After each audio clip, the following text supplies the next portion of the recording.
दोस्तों, यह कहानी है 15वीं सदी की। किसी एक गांव में बहुत ज्ञानी पंडित रहा करता था। पंडित आजू बाजू के सारे ही गांव में बहुत प्रख्यात था और इसी वजह से धनवान भी।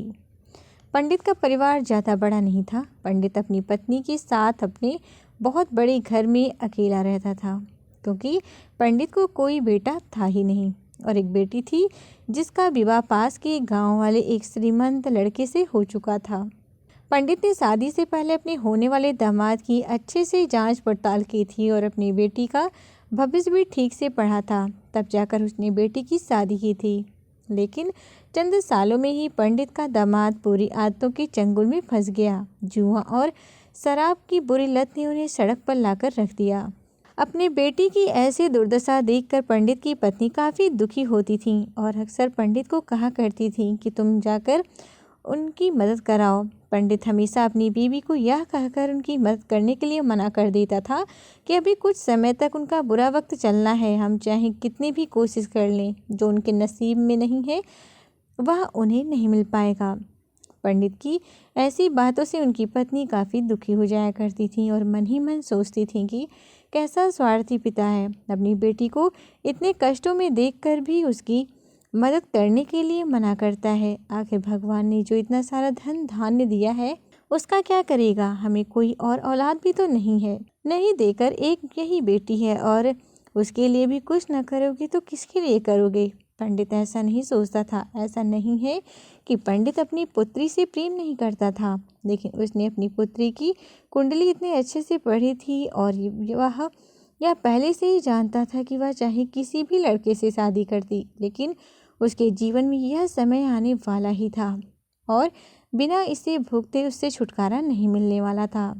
एक दिन खाने पीने के लिए मोहताज हो चुके पंडित के बेटी और दामाद उसके घर पर आए। पंडित ने और उसकी बीवी ने दोनों को खूब आदर सत्कार किया और खूब अच्छा खाना खिलाया। बेटी और दामाद की पंडित से सहायता मांगने की हिम्मत ना हुई, इसीलिए वह बिना बोले ही वापस अपने घर लौटने लगे। लेकिन माँ तो माँ होती है। पंडिताइन से रहा नहीं गया और बिना पंडित की इजाज़त के उसने चोरी छुपे बूंदी के लड्डू बनाकर उसमें सोने के सिक्के रख दिए और बेटी और दामाद के लिए दे दिए, ताकि बेटी और दामाद की कुछ आर्थिक सहायता हो सके। पंडिताइन यह भी जान गई थी कि बेटी और दामाद शर्म के मारे उनसे मदद नहीं मांग रहे थे, इसीलिए उसने बेटी और दामाद को भी लड्डुओं में छिपे सिक्कों के बारे में कुछ नहीं बताया। जाहिर सी बात है कि जब वो लोग घर पर जाकर लड्डू खाएंगे तो उन्हें उसमें सोने के सिक्के मिल जाएंगे। इस तरह बिना उनके मांगे ही उन तक मदद पहुंच जाएगी। सोचकर पंडिताइन मन ही मन अपनी बेटी की मदद करने के लिए खुश होने लगी। पंडित के दामाद और बेटी उन दोनों का आशीर्वाद लेकर अपने घर की तरफ रवाना हो गए। उन दिनों गाड़ियाँ तो होती नहीं थी, घोड़ा गाड़ियाँ बैलगाड़ियाँ चलती थीं। पैसे ना होते तो और चीज़ों की लेन देन से भी व्यवहार होता था। बेटी और दामाद का गांव पंडित के घर से कोसों दूर था, फिर भी पैसों की कमी के चलते वह चलकर अपने गांव की तरफ निकल पड़े। थोड़े ही दूर चले थे कि पंडित की बेटी के पैर में मोच आ गई और उसका चलना भी मुश्किल हो गया। पंडित के दामाद ने जब यह देखा कि उसकी बीवी अब बिल्कुल भी चलने में सक्षम नहीं है, तो उसने एक टांगा अपने घर तक किराए पर ले लिया। दोनों पति पत्नी टांगे में बैठकर घर पर पहुंच गए, लेकिन टांगे वाले को देने के लिए उनके पास कुछ नहीं थे। इसीलिए पंडिताइन जो बूंदी के लड्डू ने दिए थे वही किराए के तौर पर उस टांगे वाले को दे दिया। टांगे वाला बूंदी के लड्डू को लेकर वहां से चला गया। टांगे वाले अपने घर की तरफ जा रहा था, तब उसे एक हलवाई की दुकान दिखी। उसने सोचा कि थोड़ी सी बूंदी के लड्डुओं से मेरे घर के लोगों का पेट थोड़ी भरने वाला है, इससे अच्छा मैं इन बूंदी के लड्डुओं को बेचकर उनमें से कुछ चावल खरीद लेता हूँ। टांगे वाले ने बूंदी के लड्डू हलवाई को बेच दिए।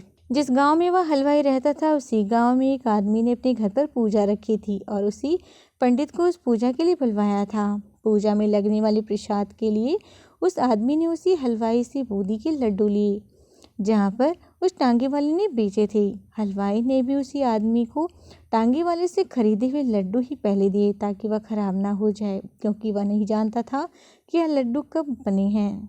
पूजा खत्म होने पर दक्षिणा और बूंदी के लड्डू लेकर जब पंडित अपने घर आए और खाना खाने बैठे तो प्रसाद में लाए बूंदी के लड्डू खाते वक्त लड्डू से सोने का सिक्का निकला। इस घटना को देखकर पंडितायन की आंखों से आंसू बहने लगे। पंडित ने जब पंडितायन से उसके रोने का कारण पूछा तो पंडितायन ने पंडित को सब कुछ बताया और पंडित से उनकी बातों पर भरोसा न करने के लिए माफी मांगी।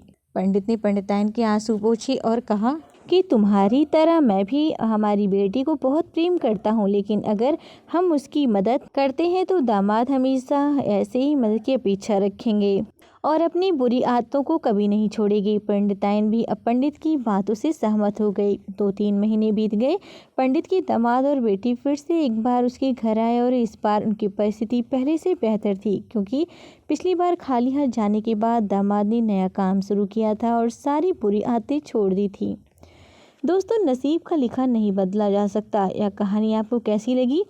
क्या आप भी नसीब पर भरोसा रखते हैं या फिर आप उन लोगों में से हैं जो अपना नसीब खुद अपने हाथों से लिखना चाहते हैं?